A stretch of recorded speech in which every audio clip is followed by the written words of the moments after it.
So after hitting coaches up for roughly 9 months, every single day, um, DMs, mentioning them, liking their tweets, sending them footage of me working out, field work, my high school film. After doing all that, I got a message from, I'm not going to mention any names, but a coach from the junior college I attended, Ellsworth Community College. And, he said, we like your film, you're a stud. We would love to have you come and, be a part of the team. So I'm like, oh, that's great. Unfortunately, it was a walk-on. So I get there, I got everything settled out. I get on campus, and I get there, and first of all, we had to drive 16 hours to get to this college, right? So it's already culture shock because you go from down south and you got all these trees, all these everything, and you driving up, and then it just turns into farmland. So we're like, or at least I'm like, man, where am I? Where is this school at, man? Like, I know Iowa is in the middle of nowhere, but like, I didn't know it was in the middle of nowhere, So all of this, I'm like, man, this is crazy. So I step on campus. One of the coaches was taking me around, showing me around, and it was snowing already, cold. I'm talking like cold that I never experienced before. Cold, like nothing's there. The college is kind of old. Nothing bad about the college. Like, I'm grateful that I got to go there, but it's like it was older. It was cold there. I was like, man, I don't know where, I am, but I'm about to deal with this for the next 2 years. So I got to do what I got to do. So I get there,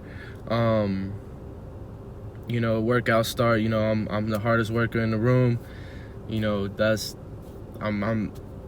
I'm carrying myself the way that I said I would. I'm carrying myself as if I'm a D1 athlete already. I'm just playing at the junior college level. So, I'm going through, I'm all these every day, like morning workouts and lifting. I'm killing it, man. Like, I'm giving it all I got. I'm finishing first. I'm doing everything, right? So spring comes around, and they got me at Sam, which is like, in their eyes, it's like a backer, but it's not a defensive back, but it's not a linebacker. It's more of like a nickel, but not a nickel. So I'm there, I'm learning the defense. I'm trying to, because our defensive coordinator at the time, he had a check for every single, everything. So I'm learning the defense. I'm new to the defense, so I'm learning it. I think I started out at second string, whatever. I just got there. I'm not tripping. So, it goes on. I'm learning the defense more and more. And I was second string, I think, a week before the spring game. And unfortunately, the dude that was in front of me tore his ACL. So, I was starting at the spring game, and I did okay. I didn't do the best that I thought I could. So afterwards, I figured that, I owed myself, a couple down and backs. We played our spring game on the rugby field, so I ran down a few times, like 8 or 10 times down and back after the spring game, because, I didn't feel like I performed to my best of my ability. So, somebody asked, oh, we get it, you work hard. I'm like, nah, bro, like, I didn't perform the way that I wanted to perform, so I have to, in a way, punish myself. I have to take care of some business before I can leave this field. So, whatever, anyway. So summer goes by, couple coaching changes, we get a new defensive coordinator, and, I'm like, wow, so now I gotta learn a whole new defense, right? So I'm going through fall camp during the season, so it's after spring, after summer break. I'm going through fall camp, my first fall camp. So I'm going through it, I'm learning everything, new defense. The defensive coordinator comes in, he's cool, I like him a lot. So I'm going through it, I'm killing it. Fall camp, I'm killing fall camp. Like, I'm doing my thing, I'm I'm honestly the best one for that position.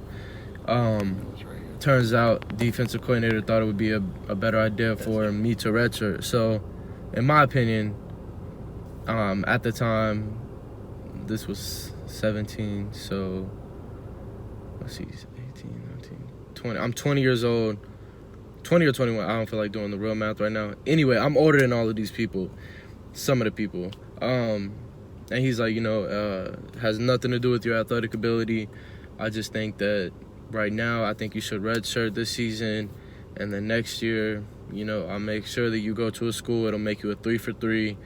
So that means 3 years, 3 seasons. So I was pissed. Like I was pissed off at him, to this day, we're cool. Like he's my go-to guy. Like, I love this coach. He's cool. We talk every week, nothing bad against him. But at the time, I was like, man, I'm older than these people. I'm better than these people, and I'm redshirting. So whatever, man. So I'm redshirting, and I called my mom, I called my boy Gideon, I called people that I need to vent. So I'm like, man, I'm so mad to the point where it's tears coming out of my eyes. Like, that's how pissed off I am that they're making me redshirt. So I'm like, man, I don't even know if I want to do this anymore. Like, I was starting last spring. Now they got me redshirt, and I'm not gonna play at all this season. I'm in Iowa. There's nothing to do. So, I had some people that were in my ear talking like, what I'm saying, bro, just chill, don't give up. You're an athlete. We all know you're an athlete. Just redshirt, and then it'll pay off. So I decided to stay. I wanted to leave and go somewhere else. So, but I didn't. I stayed, and I figured I might, just can't keep going school to school when something goes wrong. So, I'm sitting there, probably 2-3 weeks into the season. I missed a couple classes. I was sleeping all day. It just got really depressing. When you're in Iowa, 1, you're older than these kids. 2, and you're better than them, and you're not being a part of a team, and you're in the middle of nowhere. You don't have any of your friends there. It becomes real lonely. You get depressed. It's cold. Nobody wants to be in that weather. So, but you got to get through it. So I just, I stayed strong. My grades slipped for a couple weeks just because, I was having a pity party for myself, which you can't afford to do. So I had to get right. I had to, focus back up. And, when the season ended, I got through it. That's the most important thing is, you got to get through it. Like, it sucks in the meantime, but you'll get through it. So it was hard. So if my advice would be, if, anybody's getting redshirted right now this season and you're coming in, don't quit. Just go through it. It sucks. It's garbage. People might make fun of you because you're redshirted. People might think that you're not athletic enough to play because you're redshirting. All that, let that go out the window, man, because you know what you're capable of, and the coaches know what you're capable of. They're redshirting you for a reason, and you got to trust them. That's why everybody says trust the process. It's something out of your control. So just stay focused, man, because it will pay off. So let's fast forward to the spring. I'm having a great spring. A couple new coaches come in. Whole new coaching staff, actually. New head coach, everything. So in my time being there, I had 2 coaching changes. And defensive coordinator change, new head coach. Whole new coaching staff comes in twice. So, you're thinking like, man, I'm going to have to prove myself again. Like, it's not sweet. Like, here we go again. So spring goes by, I'm still the guy. We got a defense set. We're practicing, and it's going good. Once again, proving myself. I'm the hardest worker in the room. I'm doing my thing during drills, lifting, spring practice, everything, right? So, fast forward to summer. Still putting in work.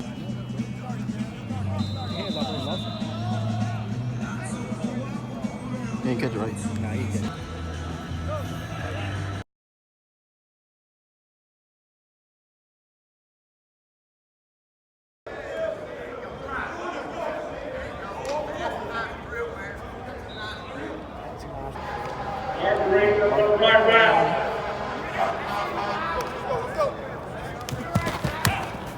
Oh yeah, Law. Oh yeah, Law. Yeah, none of that. You want no smoke? You want no smoke? You want no smoke? Tell him you want no smoke. You know, then we come to another thing during the spring, recruiting. Don't worry about recruiting, dude. Do not worry about recruiting. Recruiting will come. The coaches will do their thing. Just trust the process. Just take care of what you can take care of, you know. That's the most important thing, is all of this Juco stuff, everything. You have to have tunnel vision, and you have to control what you can control, because there are going to be many things that are outside of your control. I don't care who you are. I don't care if you're the most athletic person in the world.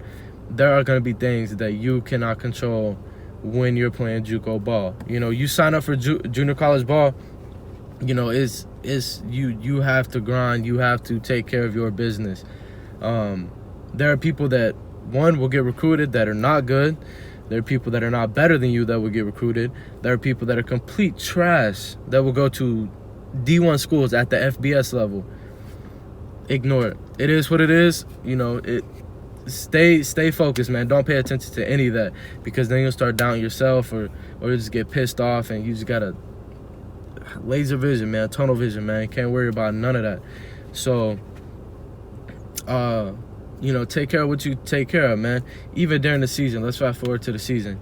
You know, I balled out. You know, my stats spoke for themselves. Our conference, our region, first team All-American, and we went 1-10. So, you know, a lot of kids on our team. You know, some of them should have went way bigger than they went. You know, just, it is what it is. That's part of Juco, man. You either make it out or you don't. And if you don't, you still have to grind. Like my story, you know, I left unsigned. I left with no offers. You know, I graduated in December from the junior college, and I left unsigned. So it is what it is. You have to stay focused, and you have to not give up on your goals, because, you know, you could be the best in the nation, man, but if you're not, you know, taking care of your own self, taking care of your own mind, you know, it'll start to eat at you. But you just have to stay focused, because like I said, you know, I left unsigned. You know, my time at Ellsworth, I put in the work. You know, I was proving myself constantly, and I still left unsigned. You know, it had nothing to do with my athletic ability. My stats were good. I had accolades. I was doing my thing, but at the end of the day, you know, there's stuff that you cannot control, but you just have to stay focused. And, you know, at this point for this video, I left unsigned. This is part 2 of the series. I have one more series, and I will talk about what happened after that. But just know, ending this video, my time at Ellsworth, I left without one scholarship offer. I left without a walk-on offer. I left with no offers whatsoever. So find out next video how I took care of that, and how, you know, I eventually made it out. Stay tuned, like and subscribe. Like I said, one more part to this series coming soon. Appreciate you guys watching. I'm out.